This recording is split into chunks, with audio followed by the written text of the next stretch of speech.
I want to welcome you guys to a little session on using FotoBlendz overlays. So in my store, you're going to find a variety of different FotoBlendz clipping masks. So FotoBlendz is really just my word for blending. It's just a small word. So most of the more recent ones are delivered in a layered format. I don't know if I have delivered these FotoBlendz overlays before in a layered format, but I did this time, which is why I kind of wanted to do a little session just to show you how to use them. They are delivered in two different formats. So if we go over here, I'm going to go and show you these. So two different folders, mainly because they're quite large files. And you can see that we have a PNG file and then we have a PSD file for each one. So let me go and open up a paper. I'm just going to use the bonus paper. I was just working with this paper to create some companion sets. I was working on some sky transfers. So we have this paper. We really should go to new, create a new 12 by 12 layout, and then move this paper over onto our layout. This just ensures that we don't accidentally save over and ruin our digital piece of paper, because we may want to use it again at some point. So I'm just going to just put these little boxes down here, and I'm going to try and zoom in a little bit so that you guys can see a little bit better. So this is the bonus paper with the bonus set that you get when you buy the collection of Plage. And when I create these FotoBlendz overlays, I typically create 5. So essentially, there's always going to be a clipping mask to go with each one of the papers. So this is the mask that I created for paper 5. And so it's delivered in two different formats. If I go ahead and pull this in, we have a single layer PNG format. So if you look in my tools panel, that's the wrong one. Let's pull the PNG file up. So you can see that there's just a single layer here. This means that we can kind of just pull this over. We can arrange it. It's designed to coordinate with the Artsy paper. And then I did kind of pull out just a couple of photos to work with, a couple of beach photos that I took. I'm going to just bring in all 3 of them, see which one works best. I'm going to drag them onto my canvas. They are quite large, these pictures, apparently. So I just want to make sure that these pictures sort of cover the edges of my canvas, or at least the FotoBlendz part of the canvas. And then you can go ahead and go to Layer, Create Clipping Mask. So there's nothing wrong with using it this way. I like these FotoBlendz overlays because they have a little bit more of an artsy kind of slant to them. You can go ahead and duplicate this layer if you want to. If you want some more intensity, I'm going to go ahead and just group these layers. You could merge them. I'm going to go ahead and group them. And then I can turn that photo back on and go Layer, Create Clipping Mask. And so this allows you then to sort of play with the intensity of the mask. And so that's a fun way to work with those. You can, of course, also apply blending modes to these layers. So you can go to the top of your layers panel and sort of go through. You want to apply the blending mode to the mask layer and not the clipping mask layer. It's not really doing a whole lot in here. Maybe it's because it's in the group. Let's go ahead and unclip it from the group. And I'm going to go to Layer, Create Clipping Mask. Now it's working better. It's because it was in the group. So you can see I really like Darken, for example. Darken's a really fun way to add a blending mode to that. So fairly self-explanatory, right? If you want to use that particular format.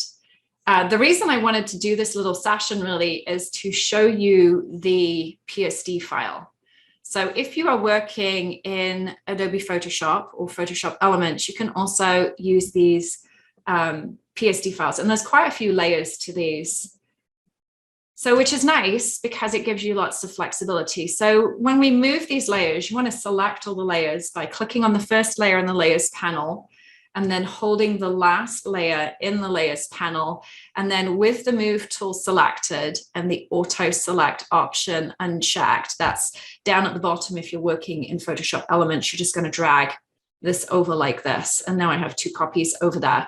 I can close out the original, but essentially you're able to move these around. So you can see that it looks pretty much exactly the same as the other mask that we had, except for we have all of these different layers.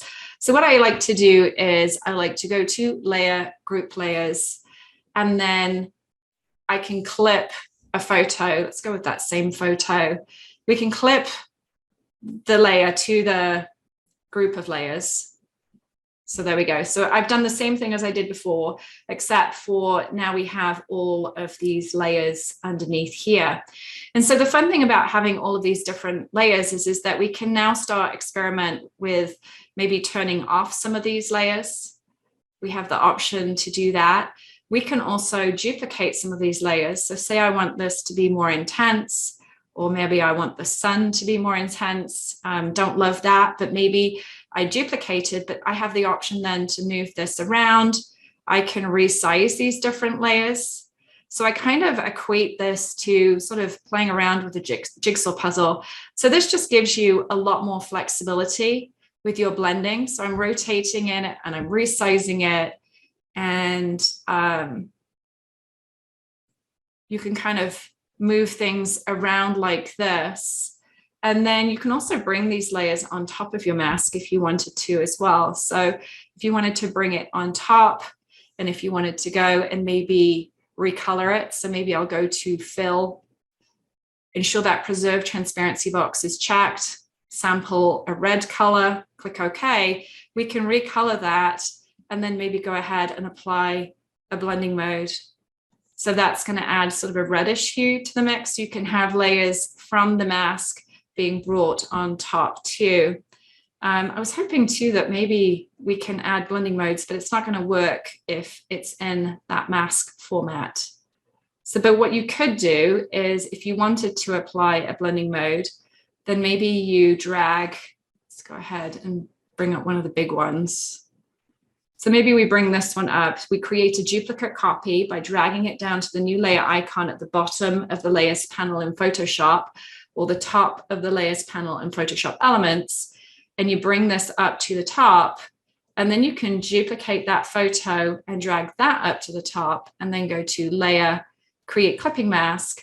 And now if I want to add a blending mode, I could do that. So I can add a soft light blending mode, an overlay, quite like that overlay up there. And maybe I want to kind of highlight this area down here. So see, this one's kind of fun too.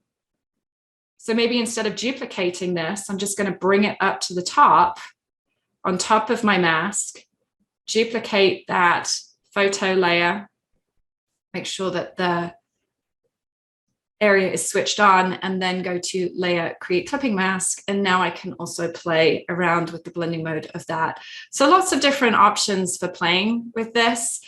Sometimes it can make it, I really like the soft light again on that one. So notice how I've been able to add some light just by moving some of those layers around and adding different blending modes.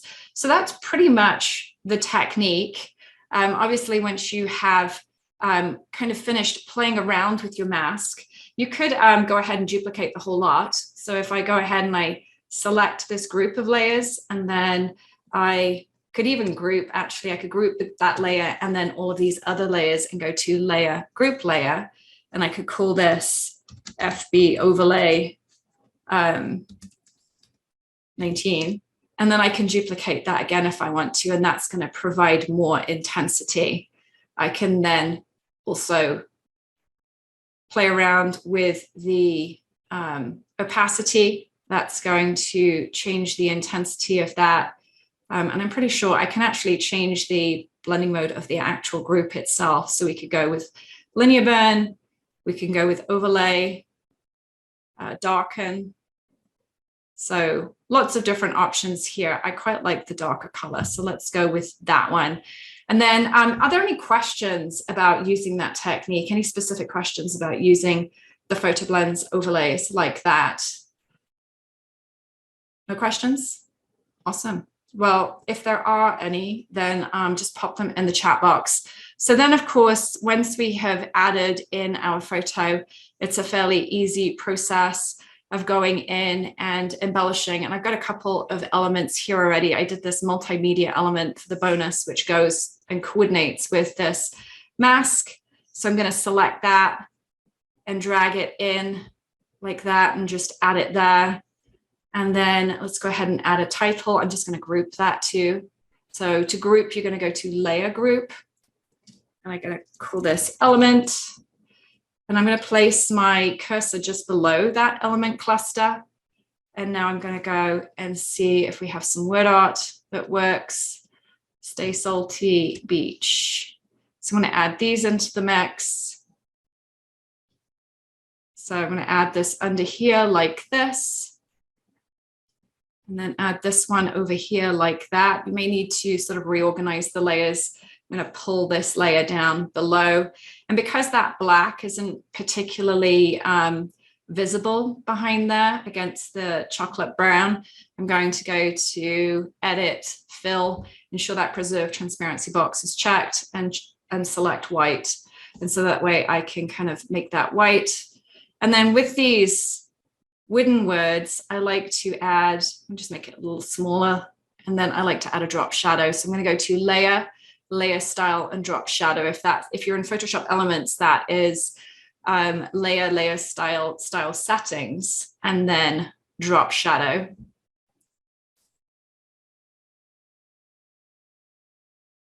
Like that.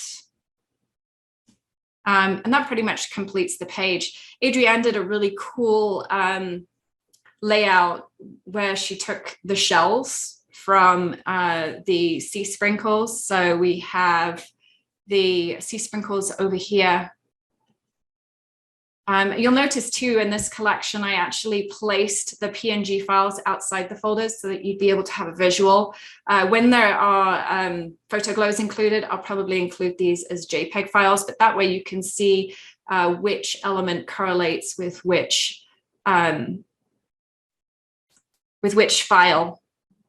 But she actually used the shells to kind of fill in here. I'm not going to do that. I'm going to demonstrate that in the next AA Connect. But I could take some of these layers and I could also add them in and mix them in with my project here. So I'm going to go to Layer, Group Layer, like that. Maybe rotate this round and add that into the mix like that. So that's kind of fun as well. Okay, a couple of questions that allowed me to. So yes, the replay will be available. I'm getting ready to go away on vacation. And I've got a few things I need to finish up before that happens. So it may be after next week. By the time I get it up, I'll try and get it up this week, but it really just depends on how much time I have. I have a bunch of things that I have to get done today and tomorrow, and then I've got to get ready for this trip on Friday. And then Liz says, that was really interesting. I never thought of grouping the clipping layers and the duplicating, very effective. And that's why I wanted to show you how to use them, because I don't think it's always obvious how to use those layers. There's usually a method to my madness, usually a reason why I do things in certain ways. It's to basically allow you more flexibility and more customization. And then Ray says, could you explain again why you uncheck auto select before dragging onto your project? Yes. So the reason I like to use the auto select, or make sure that the auto select is off, I'm just going to go back to my FotoBlendz overlays and bring in, I'm just actually, you know what I'm going to do is we'll create a new layout. So I'm just going to create a new layout here, and then I'm going to go and I'm going to select the PSD file. So the reason that I like to uncheck the auto select is because if you leave it checked, I have selected the first layer, holding down my shift button on my keyboard, and I'm going to drag this over. It's fine, Oh, it's not doing it now. Sometimes it's when it's in a group, especially when you have it in a group. So let me group it like this. If I have it in a group and I have that auto select option checked, then you can end up moving things around, because when it's in the group, anywhere that I click, so if I click down here or here, so it's fine if I get it in the right position, but if I decide I want to start moving this, I've grouped it, I want to move it, then, so it's not like, it's not one of those things that is, you must do this. It's just something I found to be helpful so that I don't accidentally start moving layers around.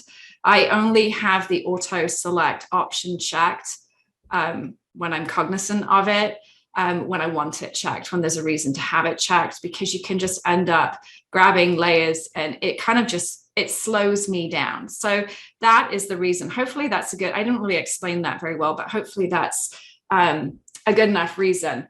It's really just a precautionary measure to be mindful about the selection of that auto select, because it can add steps to your process if you accidentally start, moving things. I tend to use this part, when you've dragged all these layers over, it was fine when I kind of had them in there, but after you've grouped them and you have that auto select option, if you forget to uncheck it and I decide this isn't in the right spot and I want to move it slightly, then I have that auto select option unchecked. So then I move it, I have to undo it, and then I go to the group and then I can reposition it, if that makes sense. Hopefully that makes sense. And okay, good. So Marianne says, very helpful. I haven't tried to use the matching FotoBlendz yet. I was uncertain what to do. Helps a lot. Yeah, and so if you go into, so one of the other things I do with the bonus collection too, if you go into the bonus, there is a folder that says layout ideas, and it pretty much shows you which FotoBlendz. I kind of create these layouts to give you an idea. When I put these collections together, I have these layouts that I create. So everything is designed to go together. So you have, the artsy background with the FotoBlendz. There's an element or a frame to go with it, and then obviously the word art is flexible. And then, I'll add in pieces from the ArtPlay palette as well. But this kind of just gives you some guidance on how those products sort of match up as well. So that's kind of super helpful to have. And then Ray says, so if you have it checked, it will work. You can bring an element, for instance. I thought if it was checked, it wouldn't. Well, no, it will work. You just might find that you end up accidentally clicking on things in your layout and moving them around, which means you then have to do undo. And I just find it a nuisance. I find it annoying in my practice.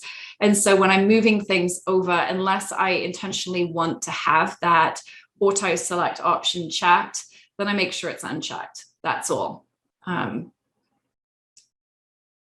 So yeah, any other questions? Okay. In that case, then, that's all I have for you today. I just wanted to kind of pop in and show you how to use those FotoBlendz overlays. Nancy says she does the same with auto select. Yeah, it's just one of those things. It's funny. Photoshop, there's so many different ways to do things, and it's kind of like the keystrokes for the moving around. When you have shortcuts is what I'm looking for.